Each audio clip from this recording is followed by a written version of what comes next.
Salut à tous, aujourd'hui je vais vous présenter un tuto sur Polkadot.js extension. C'est un tuto qui présente une extension sur votre navigateur internet, Google Chrome, Mozilla Firefox, Safari, ce que vous voulez. C'est l'équivalent de MetaMask, mais pour Polkadot. C'est l'application officielle et je vais vous expliquer comment ça fonctionne. Alors comme je viens de vous le dire, comme c'est l'extension officielle de Polkadot, cette extension et ce wallet, il sera utilisé donc sur votre navigateur, mais il sera intégré sur tous les nouveaux projets qui vont arriver sur Polkadot. Par exemple, PolkaSwap, ça va être sur Staffy si vous parlez en anglais, ça va être sur Akala, ça va être partout. Donc il faut absolument apprendre à l'utiliser parce qu'on va l'utiliser tout le temps et je vais aussi vous expliquer, en plus de comment ça fonctionne et comment on l'installe, je vais vous expliquer comment on sécurise sa clé privée. C'est assez rapide, vous allez voir. C'est l'équivalent de MetaMask qui lui est sur Ethereum. Au moment où je tourne cette vidéo, MetaMask ils sont aussi en train de développer sur Polkadot le wallet que vous allez pouvoir utiliser plus tard à l'avenir, mais pour l'instant c'est pas encore le cas, donc on regardera ça plus tard quand ça sera le cas, je vous expliquerai. Mais pour l'instant c'est cette application qui sera utilisée partout, tout le temps, sur tous les projets. Vous allez en avoir besoin, moi aussi.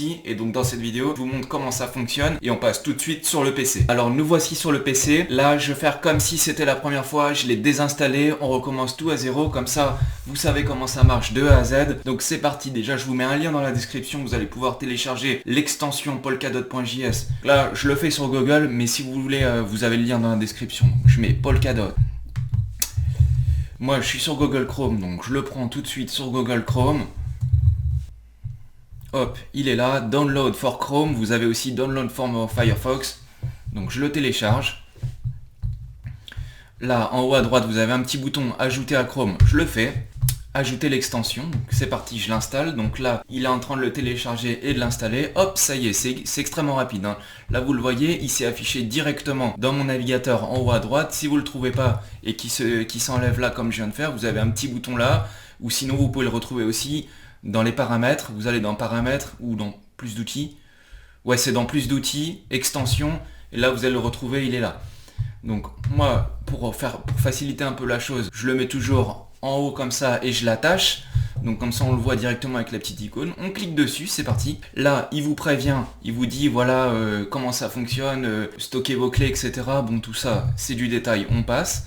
Vous cliquez sur le petit plus. Sur le petit plus, qu'est-ce qu'il va faire? Il va vous créer tout de suite un wallet.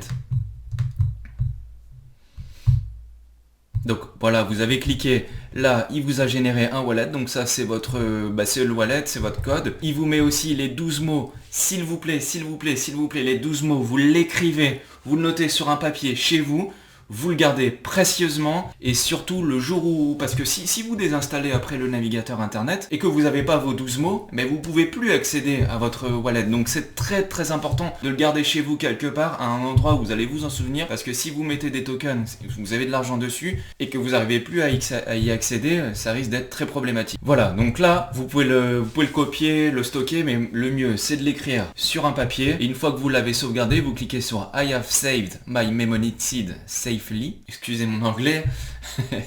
Donc c'est parti, next step. Là il vous demande de mettre une description, donc vous donnez un prénom à votre wallet. Bon bah voilà, moi je m'appelle Nono, donc je mets Nono Wallet. Vous pouvez mettre ce que vous voulez, hein. Et vous rentrez un mot de passe, c'est le mot de passe que vous allez utiliser à chaque fois que vous allez faire une transaction. Donc c'est parti, moi je mets mon mot de passe. Hop, il vous demande de le confirmer, de le répéter, donc on recommence, on remet le même mot de passe. Une fois que c'est fait, vous cliquez sur le bouton orange en bas, Add the account, et voilà, c'est tout. Le wallet est construit, vous pouvez le voir ici. Si vous avez besoin d'envoyer des tokens de Binance ou de KuCoin ou de n'importe quel exchange directement sur votre wallet, c'est sur cette adresse-là que vous allez devoir le faire. Vous pouvez cliquer sur copier et puis vous pouvez avoir aussi d'autres, parce qu'il est multi-réseaux. Donc ce wallet là vous allez pouvoir l'utiliser sur Polkadot, mais vous allez aussi pouvoir l'utiliser sur Kusama, sur Staffy. Comme vous voyez, vous cliquez là et vous voyez, vous avez tous les réseaux disponibles, Plasm, Qloop, Edgeware, Kusama, Polkadot, etc. Et à chaque fois que vous cliquez sur un, et ben vous voyez là votre adresse elle vient de changer, parce que vous avez le wallet qui correspond au réseau donné. Donc là, si vous voulez envoyer du DOT, sélectionnez bien Polkadot et après vous affichez directement le wallet qui se trouve là. Voilà, c'est aussi simple que ça. Vous avez votre wallet et une fois que vous aurez ça et une fois que des projets vont sortir, là vous allez pouvoir le connecter directement. Et comme je vous ai dit, et je préfère le répéter 10 fois, notez bien vos clés. Notez vos clés, c'est très important. Un jour, c'est sûr, vous allez en avoir besoin. Voilà, une fois que vous avez fait ça, c'est tout. le tuto il s'arrête là. On l'utilisera encore pour d'autres fois plus tard, etc. C'est aussi simple que ça. Voilà les amis, le tuto il est fini. Si ça vous a plu et que vous aimez avoir des conseils, des idées, des tutos comme ça, on va bientôt parler d'autres projets, mais si ça vous plaît, s'il vous plaît, un petit pouce vers le haut. Je peux vous retrouver sur Telegram, je peux vous retrouver sur YouTube, je peux vous retrouver sur le site internet, vous laissez des commentaires ou vous pouvez aussi m'envoyer un mail. Je suis dispo, si vous avez besoin d'un coup de main, je suis là et on va vous aider, on est plusieurs et vous pouvez venir nous voir. Allez, à plus les amis!